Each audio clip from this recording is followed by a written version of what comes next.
அஸ்ஸலாமு அலைக்கும் வரஹ்மத்துல்லாஹி வபரகாத்துஹு. அன்பானவர்களே, ஸைத் பின் சாபித் ரலியல்லாஹு அன்ஹு அவர்கள் தமது 10 வயதுக்கு முன்னாலேயே தனது தந்தையை இழந்துவிட்ட ஒரு அனாதை சிறுவராக இருந்தார்.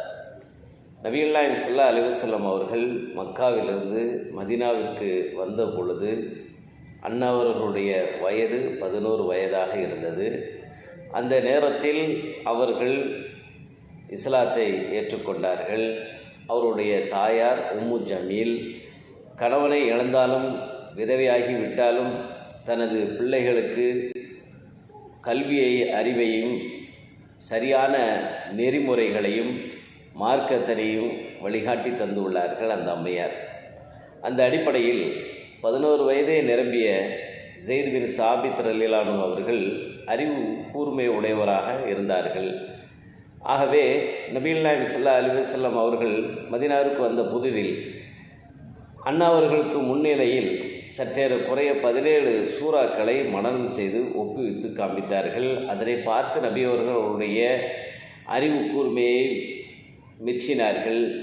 ஆகவே நபி அவர்கள் குர்ஆனை எழுதுகின்ற பொறுப்பில் சில சஹாபாக்கள் இருந்தார்கள். அவர்களில் ஒருவராக ஸைத் பின் சாபித் ரலியல்லாஹு அன்ஹு அவர்களையும் நபி அவர்கள் சேர்த்து இருந்தார்கள்.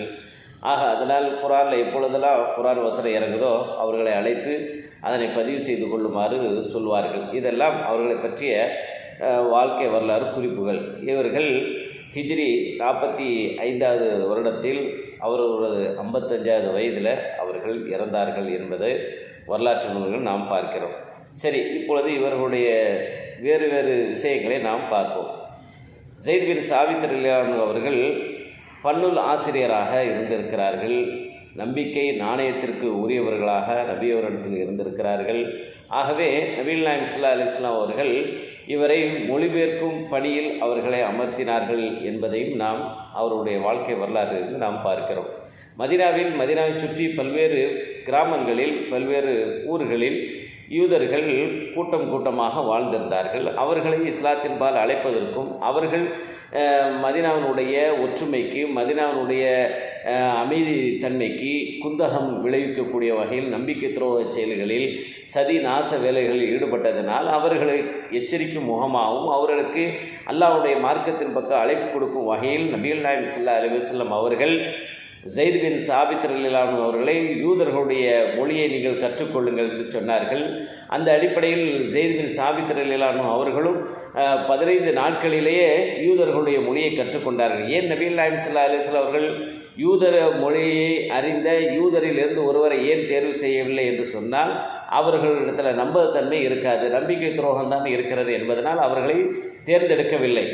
மாறாக ஸைத் பின் சாபித் ரலியல்லாஹு அவர்கள் 15 நாட்கள் யூத மொழியை கற்றுக்கொண்டு நபி அவர்களுக்கு கடிதம் எழுதுபவராகவும் யூதர்களிடத்திலிருந்து வரக்கூடிய கடிதங்களை வாசித்து காண்பித்து அதற்கு பதில் எழுதக்கூடியவராக ஸைத் பின் சாபித் ரலியல்லாஹு அன்ஹு அவர்கள் இருந்திருக்கிறார்கள். இதுபோன்று இள வயதிலேயே மிகப்பெரிய மொழி புலமை இருந்திருக்கிறார்கள். அதனூடாக இஸ்லாமிய மார்க்கத்தில் சேவை ஆற்றியிருக்கிறார்கள். அதுபோல நம்முடைய காலத்திலே சமகாலத்தில் வாழுகின்ற ஒவ்வொரு இளைஞர்களும் என குழந்தைகளும் இதுபோன்று வார்த்தெடுக்கப்படுவார்களே ஆனால் இஸ்லாத்தினுடைய எதிர்காலம் இஸ்லாமியர்களுக்கே உலகம் முழுவதும் அல்லாஹ்வுடைய மார்க்கம் போய் சேருவதற்கு ஏதுவாக அமையும் என்பதை புரிந்து அதன் அடிப்படையில் வாழுகின்ற நன்மக்களான அனைவரையும் ஆக்கி அருள் புரிவாராக. அஸ்ஸலாமு அலைக்கும் வரஹ்மத்துல்லாஹ்.